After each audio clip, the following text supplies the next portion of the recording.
آسمان سے اتارا گیا ایک لذیذ اور معجزاتی غذا۔ یہ کھانا بنی اسرائیل پر کب اور کیوں نازل کیا گیا تھا؟ کیا یہ غذا جنت سے آیا تھا یا زمین پر پیدا ہوا تھا؟ بنی اسرائیل نے ایسی کیا نافرمانی کی تھی کہ اس کا اثر آج تک ہر طرح کے کھانے میں موجود ہے؟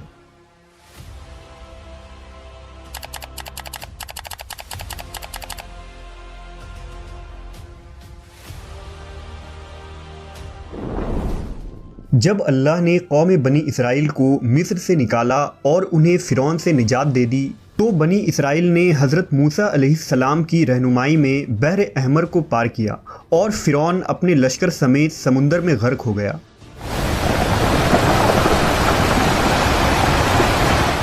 جب حضرت موسیٰ کو کچھ اطمینان نصیب ہو گیا تو اللہ کا حکم ہوا کہ آپ بنی اسرائیل کے اس لشکر کو لے کر ارض مقدس یعنی شام میں داخل ہو جائیں، جس مقدس سرزمین کا وعدہ بنی اسرائیل سے لیا گیا تھا اور جو انہیں عطا کی جانے والی تھی۔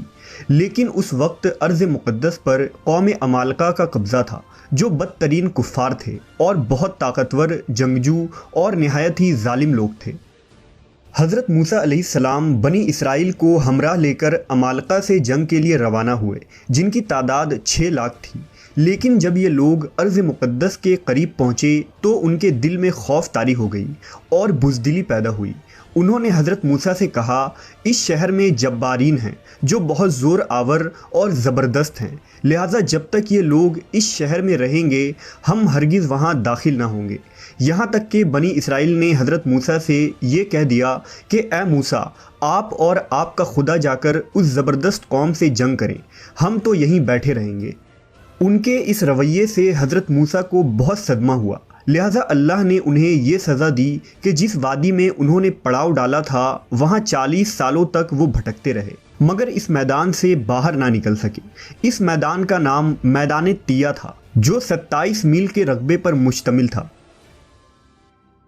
روایت ہے کہ بنی اسرائیل کے لوگ سامان اٹھا کر سارا دن چلنے کے بعد رات ایک جگہ پر پہنچتے اور جب صبح ہوتی تو وہ وہیں موجود ہوتے جہاں سے وہ چلے تھے۔ لہٰذا اب بنی اسرائیل اس میدان میں پھنس چکے تھے اور ایک ہفتے میں سب کا سامان ختم ہو گیا تو ساری کی ساری قوم توبہ و استغفار کرنے لگی اور معافیاں مانگنے لگی۔ میدان تیہ میں ہونے والے اس سخت امتحان اور مشکلات کو دیکھ کر حضرت موسیٰ علیہ السلام کو اپنی قوم پر رحم آیا۔ آپ نے اللہ کے بارگاہ میں ان کے لیے دعا کی، لہٰذا اللہ نے بنی اسرائیل کے لیے اس میدان میں بے شمار عطائیں اور نعمتیں نازل فرمائی۔ جب بنی اسرائیل کو پیاس کی شدت محسوس ہوئی تو حضرت موسیٰ نے اللہ کے حکم سے اپنا عصا ایک چٹان پر مارا تو اس چٹان سے بنی اسرائیل کے 12 قبیلے کے لیے 12 چشمے جاری ہو گئے۔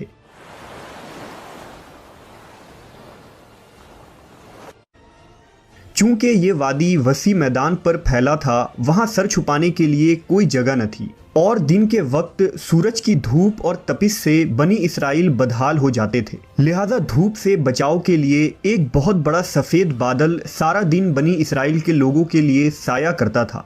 اس کے علاوہ رات میں میدان کے بیچوں بیچ ایک چمکدار ستون اترتا تھا جس کی روشنی میں وہ لوگ کام کاج کرتے۔ اس کے علاوہ بھی اللہ نے ان پر بہت سی عنایتیں کی تھی۔ انہی عنایتوں اور نعمتوں میں ایک نعمت من و سلوہ تھا۔ دراصل اللہ نے ان لوگوں کے کھانے کے لیے آسمان سے 2 قسم کے غذا اتارے تھے، ایک کا نام من اور دوسرا کا نام سلوہ تھا۔ من شہد جیسی میٹھی غذا تھی۔ انجیل کے کتاب خروج میں لکھا ہے کہ جب وہ شبنم سوکھ گئی تو انہوں نے دیکھا کہ میدان میں چھوٹی چھوٹی گول چیز پڑی ہے جیسا کہ پالے کے دانے ہوتے ہیں۔ بنی اسرائیل اسے دیکھ کر کہنے لگے، من یعنی یہ کیا ہے؟ تب